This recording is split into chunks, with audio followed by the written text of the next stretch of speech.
அன்பார்ந்த ஜோதிட ஆர்வலர்களுக்கு என் அன்பு வணக்கங்கள். நான் ஜோதிடர் எஸ்.பி. நாகராஜ். இன்னைக்கு நாம என்ன பார்க்கலாங்கன்னீங்கன்னா, ஒருத்தரோட ஜாதகத்துல குரு பகவான் ராகு பகவானை பார்த்தா அந்த ஜாதகருக்கு என்னென்ன நன்மைகள் கிடைக்கும், என்னென்ன சிறப்புகள் கிடைக்கும் அப்படிங்கிறத பார்க்கலாங்களா? அரியதோர் நமச்சிவாயம் ஆதி அந்தமானதும் ஆறிரண்டு நூறு தேவர் அன்றுரைத்த மந்திரம் கரியதோர் எழுத்தையுண்ணி சொல்லுவேன் சிவவாக்கியம் தோஷமாயை தூர தூர ஓடவே அரியதோர் நமச்சிவாயம் ஆதி அந்தமானதும் ஆறிரண்டு நூறு தேவர் அன்றுரைத்த மந்திரம் கரியதோர் எழுத்தையுண்ணி சொல்லுவேன் சிவவாக்கியம் தோஷமாயை தூர தூர ஓடவே. இது சித்தர் பெருமான் சிவவாக்கியர் எழுதுன பாட்டு. சரிங்களா? நமச்சிவாயம் அப்படிங்கிற அந்த மந்திரத்தை உச்சரிச்சாலே தோஷமெல்லாம் ஓடி ஓடி ஓடி ஓடி போயிருக்கிறார். சரிங்களா? அந்த மாதிரி குரு பகவான் ராகு பகவானை பார்த்துட்டாலே ராகு தரக்கூடிய எந்த தோஷமா இருந்தாலும் எல்லா தோஷங்களும் ஓடி ஓடி ஓடி ஓடி போயிடும். சரிங்களா? குரு பார்த்துட்டாலே குரு இருக்கிற இடத்துல இருந்து 5லயோ அல்லது 7லயோ 9லயோ குரு இருக்கிற இடத்துல இருந்து குரு இருக்கிற இடத்துல 1 நினைக்கணும். அதுல இருந்து 5ஆம் இடத்துலயோ 7ஆம் இடத்துலயும் 9ஆம் இடத்துலயும் ராகு இருந்தா குரு பார்ப்பார். சரிங்களா? அப்ப அந்த ராகு தரக்கூடிய தோஷங்கள் ஜாதகரை பாதிக்காது. குரு பார்த்துட்டாரு. ஜாதகத்திலிங்க இந்த 1, 5, 9ஆம் இடங்கிறது சுபஸ்தானங்கள், திரிகோணஸ்தானம் சொல்லக்கூடிய சுபஸ்தானங்கள். இன்னும் சொல்ல போனா ஜோதிடத்துல இந்த 1, 5, 9 லக்னம்ங்கிற 1ல இருந்து என்னன்னா 5, அடுத்தது 1ல இருந்து என்னன்னா 9. இந்த 3 பாவங்களுக்கு, இந்த சுபஸ்தானங்களுக்கு எந்த ஜாதகமா இருந்தாலும் சரி, எந்த லக்னமா இருந்தாலும் சரி, அது ஆண் ஜாதகம் பெண் ஜாதகம் என்ன லக்னமா இருந்தாலும் அந்த லக்ன பாவம்ங்கிற அந்த 1ஆம் இடமும் லக்னத்துக்கு 5ஆம் இடம் 9ஆம் இடம் சுபஸ்தானங்கள். அதுக்கு ஜோதிடத்தில் சொல்லி இருக்கிற ஒரு சிறப்பு பேர் எழுதுறீங்களா? லட்சுமி ஸ்தானம். இப்ப அந்த மாதிரி லட்சுமி ஸ்தானத்துல இந்த 3 ஸ்தானம் இருக்கிறீங்களா? இந்த 3 ஸ்தானம் நல்லா இருக்கிறது ஒரு ஜாதகத்தினுடைய சிறப்பு. சரிங்களா? அதுல ஏதோ 1 கெட்டா கூட 2ஆவது நல்லா இருக்கணும். இந்த 3ல 2ஆவது, அதுல முக்கியமா லக்னம் நல்லா இருக்கணும். சரிங்களா? இதுல இந்த லக்னத்துல போய் ராகு பெறாருன்னு வைங்க, திருமணத்தை தாமதப்படுத்துவார். தாமதமா திருமணம் நடந்தாலும் அந்த திருமண வாழ்க்கை ஒரு சிறப்பு இருக்காது. ஒரு சுமாரான திருமண வாழ்க்கையத்தான். சரிங்களா? சுமாரான திருமண வாழ்க்கையத்தான். 5ஆம் இடத்துல இருக்கிறாருன்னு வைங்க, அது புத்திரஸ்தானம் பூர்வீக ஸ்தானம் இல்லைங்களா? புத்திர தோஷத்தை கொடுப்பார், பூர்வீக தோஷத்தை கொடுப்பார், புத்திரத்தை தாமதப்படுத்துவார். 9ஆம் இடத்துல இருக்கிறாருன்னு வைங்க, அதுவும் பூர்வீக தோஷத்தை கொடுக்கும், பூர்வீக தோஷத்தை கொடுக்கும். அப்பாவுக்கும் கடுமையான கஷ்டத்தை கொடுக்கும். தந்தை ஸ்தானம் இல்லைங்களா? தந்தை ஸ்தானம் இல்லைங்களா? அதனாலதான் இந்த 1, 5, 9ல ராகு இருந்தாலே 1லயோ 5லயோ 9லயோ 3லயும் ஒட்டுக்க இருக்க முடியாது இல்லைங்களா? அதனால 1லயோ 5லயோ 9லயோ இருந்தாலே அது பூர்வீக தோஷம், புத்திர தோஷம்னு ஒரு தலைப்பே ஜோதிடத்தில் இருக்கு. சரிங்களா? அப்போ லக்னத்தில் இருக்கும்போது திருமணத்தை தாமதப்படுத்துவார். தாமதமா ஆகக்கூடிய திருமணமும் சிறப்பில்லாத அமைப்புல ஒரு சுமாரான திருமண வாழ்க்கையத்தான் இருக்கு. 5ல இருந்தா பூர்வீக தோஷத்தை கொடுப்பார், புத்திர தோஷத்தை கொடுப்பார். 9ல இருந்தா அதுவும் பூர்வீக தோஷம், தந்தைக்கும் கஷ்டத்தை கொடுப்பார். சரிங்களா? இதே மாதிரி 1, 5, 9 மாதிரி அடுத்த முக்கியமான ஒரு 3 இடங்கள்ல ராகு இருக்கிறது கொஞ்சம் கடுமையான தோஷம். அடுத்த 3 முக்கியமான இடம் எதுன்னு கேட்டீங்கன்னா 2, 7, 8. 1ங்கிறது லக்னம் ஜாதகரை குறிக்கிறது, 5 ஜாதகரோட புத்திரத்தை குறிக்கிறது, 9 ஜாதகரோட பாக்கியத்தையே குறிக்கிறது, பூர்வீகத்தை குறிக்கிறது. 5 பூர்வீகத்தை குறிக்கிறது. அப்புறம் 9 அப்பாவையும் குறிக்கிறது இல்லைங்களா? இந்த 2, 7, 8ங்கிறது 2 அந்த ஜாதகரோட குடும்பத்தை குறிக்கக்கூடியது. அங்க போய் ராகு உட்கார்ந்தாருன்னா குடும்பத்தை கெடுப்பார், குடும்பம் அமையறத தாமதப்படுத்துவார், தாமதம் அமையிற குடும்பத்திலே பிரச்சனை கொடுப்பார். பிரச்சனை இல்லாத குடும்பம் இந்த உலகத்துல எங்க இருக்குதுங்க? உலகத்துல பிரச்சனை இல்லாத குடும்பம் ஒரு குடும்பம் கூட கிடையாது. எல்லா குடும்பத்திலும் ஏதாவது ஒரு பிரச்சனை இருக்கு. சரிங்களா? ஏதாச்சும் ஒரு பிரச்சனை இருக்கு. ஆனா இந்த 2ல ராகு இருக்கிற குடும்ப பிரச்சனை எப்படி இருக்குன்னா, ஊரே கேளு நாடே கேளு அப்படிங்கிறாங்க பாருங்க. அந்த மாதிரி ஊர் உலகத்துக்கே எல்லாத்துக்கும் தெரியிற மாதிரி அவங்க குடும்ப பிரச்சனை இருக்கு.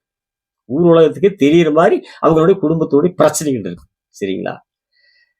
அடுத்தது 7 அந்த ஜாதகருடைய எந்த ஜாதகரா இருந்தாலும், அது ஆணோ பெண்ணோ யாரா இருந்தாலும், திருமணஸ்தானம் 2 குடும்பஸ்தானம், 7 திருமணஸ்தானம் இல்லைங்களா? கலத்தரஸ்தானம் இல்லைங்களா? அந்த திருமணஸ்தானத்துல போய் ராகு உட்கார்ந்தாலும் திருமணத்தை தாமதப்படுத்துவார். தாமதமான திருமணம், அதோட தாமதமான திருமணம் ஆயும் அதுல ஒரு சுமாரான திருமண வாழ்க்கைன்னு வச்சுக்காங்களேன். திருமண வாழ்க்கை அவ்வளவு சிறப்பு இருக்காது. சுமாரான திருமண வாழ்க்கையை தரும். லக்னத்தில் இருந்தாலும் அதுதான், 7ல் இருந்தால் அதுதான். திருமண வாழ்க்கை சுமார். தாமத திருமணம், திருமண வாழ்க்கை சுமார். அடுத்தது 8.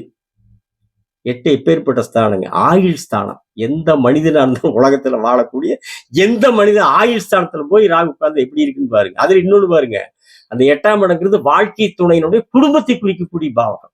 வாழ்க்கை துணையினுடைய குடும்பம். ஆம்பளையா இருந்தா பொண்டாட்டியினுடைய குடும்பத்தை குறிக்கிற பாவகம், பொம்பளையா இருந்தா புருஷனுடைய குடும்பத்தை குறிக்கக்கூடிய பாவகம். அப்ப அங்க போய் ராகு உட்கார்ந்தா எப்படி இருக்குங்க? வரக்கூடிய வாழ்க்கை துணையினுடைய குடும்பம், வாழ்க்கை துணையினுடைய குடும்பம் பிரச்சனைக்குரிய குடும்பமா இருக்கு. சரிங்களா? வாழ்க்கை துணையினுடைய குடும்பம் பிரச்சனைக்குரிய குடும்பமா இருக்கு. அத கூட பரவாயில்ல, அதுவும் கூட பரவாயில்லைங்க. ஆனா ஆயுள் ஸ்தானம், ஒரு மனிதனுடைய மிக மிக மிக மிக முக்கியமான ஆயுள் ஸ்தானத்துல போய் ராகு இருக்கிறது நல்லது அல்ல. சரிங்களா? இப்படி 1ல 5ல 9ல 2ல 7 8ல இருந்தா அது ராகு தோஷம். பொதுவாவே ராகு எங்க இருந்தாலும் கெடுப்பாருங்க. எந்த பாவகத்தில் இருக்கிறோம் அந்த பாவத்தை கெடுப்பார். ஒரு உதாரணத்துக்கு என்ன, இது முக்கியமான மிக முக்கியமானது வாழ்க்கையில ஒரு மனிதனுக்கு. ஒரு ஜாதகத்துல லக்னம்ங்கிறது ஜாதகம் குறிக்கிறது 5 9 2 7 8 ரொம்ப ரொம்ப முக்கியமானது இல்லைங்களா? இப்போ வேற எந்த பாவத்துல அந்த பாவத்தை கெடுப்பார். இப்ப 4 உட்கார்றாரு வைங்க, அம்மாவுக்கு ரொம்ப கஷ்டத்தை கொடுப்பார். உறவுகளோட சங்கடங்களையும் சச்சரவுகளையும் கொடுப்பார். சொந்த வீடு வாகன யோகம் அமையறதுல தடையை கொடுப்பார். பெரும்பாலும் வாடகை வீட்டுல வாழ வைப்பார். ஏன்னு கேட்டீங்கன்னா, இந்த தாய், இந்த உறவு, சொந்த வீடு வாகனம் இதெல்லாம் 4க்குள்ள இருக்குது. அங்க போய் உட்காந்துட்டாருன்னா அதை பூரா கெடுப்பார். சரிங்களா? அதே அவரு தசை வரும்போது அவரு கொடுப்பார். ஆனா ஒண்ணு, அவர் நின்ன வீட்டதிபதி நல்லா இருக்கணும். அவர் நின்ன வீட்டதிபதி நல்லா இருந்தாருன்னு வைங்க, இவரு இருந்து கெடுப்பார். இவர் தசை வரும்போது எல்லாத்தையும் நல்லா சிறப்பா கொடுத்துருவார். அதுலயும் குரு பார்த்துட்டா ஆஹா ஓ பேஸ் அள்ளி கொடுத்துருவார். ராகு அள்ளி கொடுத்துருவார். சரிங்களா? இப்படி ராகு எந்த பாவகத்தில் உட்கார்ந்தாலும் அந்த பாவத்தை கெடுப்பார். 1 5 9 2 7 8 உட்காரும் போது அது தோஷம் கொஞ்சம் அதிகமான வகையில ஒரு கடுமையான தோஷத்தை கொடுக்கக்கூடிய அமைப்பு. இந்த அமைப்புல இந்த ராகுவை குரு பார்த்துட்டாருன்னு வைங்க, எல்லா தோஷமும் ஓடி போயிரு. சரிங்களா? ஓடி போயிரு. இதுல 5ல ராகு இருக்கிறாரு, பெருசா 5ல ஒரு பெருசா கெடுக்கிறது இல்ல. புத்திரத்தை தாமதப்படுத்துவார். அவ்வளவுதான். சரிங்களா? இந்த 1 தான் திருமண வாழ்க்கையில சுமாரான அமைப்பு ஆயிரும்.